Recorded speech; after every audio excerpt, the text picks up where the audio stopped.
बिहार दौरे पर राहुल गांधी वोट चोर का लगातार दंगल है चारों तरफ से, क्या है ये मामला? देखिए, किस तरह की बौखलाहट है? ये लोग झूठ बोल रहे हैं, हताशा और निराशा है। अगर हम कांग्रेस की बात करें तो आज़ादी के बाद जो समिति बनी वोट देने के लिए 14 लोगों का, एक वोट पाए पंडित जवाहरलाल नेहरू, 13 वोट सरदार वल्लभ भाई पटेल। वोट की चोरी तो वहीं शुरू कर दी है कांग्रेस ने। आज के ज़माने में संभव है इस समय? तो ये कांग्रेस के लोगों ने वोट चोरी शुरू किया उसी समय। उसके बाद दूसरी चोरी इन लोगों ने किया।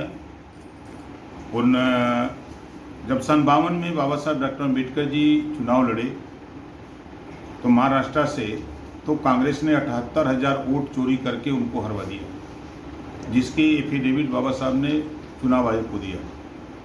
तीसरी चोरी अगर हम इधर बनारस से ही बताएं, यहाँ श्यामलाल यादव चुनाव हार गए थे। रात को चोरी करके मतपेटी बदली गई और मतपेटी ले जाकर गंगा जी में डाल दी गई।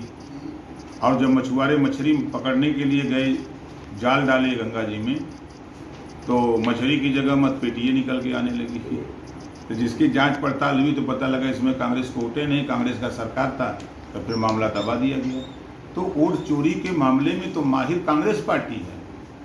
तो अब वो ये बात राजस्थान हारे, हरियाणा हारे, दिल्ली हारे, महाराष्ट्र हारे, अब बिहार हारने जा रहे हैं। ये लोग इसी बात को लेके हल्ला कर रहे हैं कि चुनाव के बाद हम लोग ये कहेंगे कि कांग्रेस, भारतीय जनता पार्टी ने वोट चोरी किया, जिसकी वजह से कांग्रेस हारी है। ये अभी से अपनी हताशा और निराशा गीत गा रहे हैं। और ऐसे लोग इकट्ठे हैं, सब के सब दगे हुए कारतूस हैं। 60 साल तक कांग्रेस ने शासन किया। अब बताए पिछड़ों के साथ धोखा दिया, दलितों के साथ धोखा दिया, मुसलमानों को धोखा दिया। अब गए हैं उनके रथ पर सवार तेजस्वी या लालू जी। कल तक यही लालू जी और तेजस्वी जी चिल्ला चिल्ला के कहते थे कि चारा घोटाला में कांग्रेस पार्टी ने लालू जी को फंसाया पिछड़े होने के नाते, और जो और लोग थे उनको बरी क्यों कर दिया, पानी पी के गाली देते थे। और आज वही तेजस्वी और लालू जी कांग्रेस के रथ में सवार हैं। अभी एक नेता यूपी से गए हैं, अब इनको हम क्या कहें। ये मध्य प्रदेश के चुनाव में गए तो वहाँ जाके भाषण दिए भाजपा के पक्ष में। कांग्रेस चालू पार्टी है, कांग्रेस को वोट मत देना, ये हमको धोखा दे दिया तो आपको धोखा देते देर नहीं लगेगी। ऐसा बयान अखिलेश जी ने एमपी में दिया, भाजपा की सरकार बन गई। फिर यूपी के मुसलमानों ने दबाव बनाया कि आप वहाँ जाके भाजपा की सरकार बनाते हैं, तब इन्होंने बयान दिया कि कांग्रेस भाजपा की बी टीम है।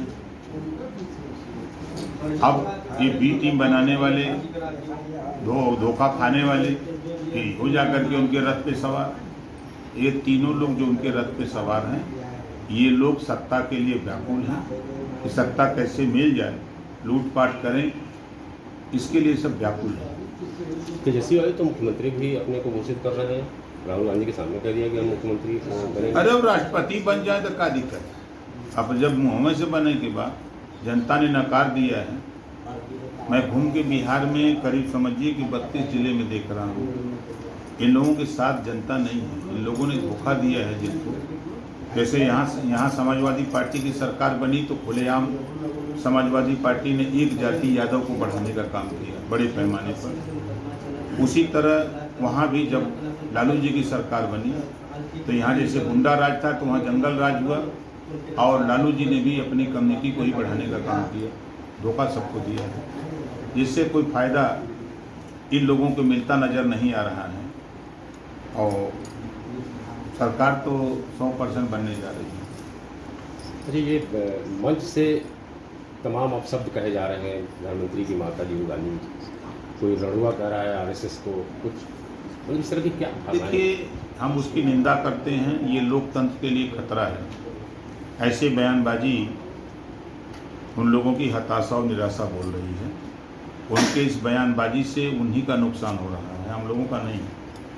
लोकतंत्र में विरोध होना चाहिए, विरोध करिए, लेकिन इस स्तर तक उतर करके ये लोकतंत्र के लिए खतरा है। संभल की रिपोर्ट भी आ गई है और बताया जा रहा है कि 15% वहाँ हिंदू रह गया है, बाकी मतलब जिहाद से लेकर के सारा कुछ उसमें रिपोर्ट में आई है, तो क्या ये इस तरह के देखिए, इसके पीछे समाजवादी पार्टी, कांग्रेस और बसपा, इनके शासनकाल में दंगे होते थे, कर्फ्यू लगते थे, जन की हानि धन की हानि होती थी।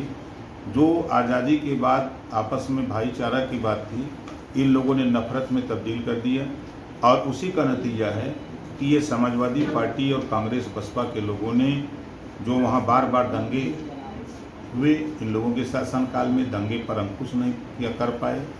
उसी का नतीजा है कि जहाँ इतने बड़ी संख्या में लोगों ने भय के नाते, डर के नाते पलायन किया है। क्या वापस लाने की भी कुछ देखिए, 8.5 साल हो गए, 8.5 साल एनडीए सरकार है, एक भी कर्फ्यू, एक भी दंगा नहीं, न कर्फ्यू लगा। लोगों में एक विश्वास जगा कि नहीं, अब हम सुरक्षित हैं, और कोई दंगा कराने की कोशिश भी करता है तो सरकार उसको जेल की सलाखों तक पहुंचा दे रही है। आरएसएस प्रमुख 3 बच्चे पैदा करने की बात कर रहे हैं। देखिए, ये देश स्वतंत्र है, सब लोग आज़ाद हैं, किसी को कोई अंकुश नहीं लगा सकता। आदेश दे सकता है? ऐसा कुछ नहीं। हमने तो देखा कि एक बार कांग्रेस की सरकार थी तो उन्होंने एक नारा भी दिया कि हम दो हमारे दो, तो लालू जी के यहाँ 13 हो गए। कहाँ रह गया हम दो हमारे दो?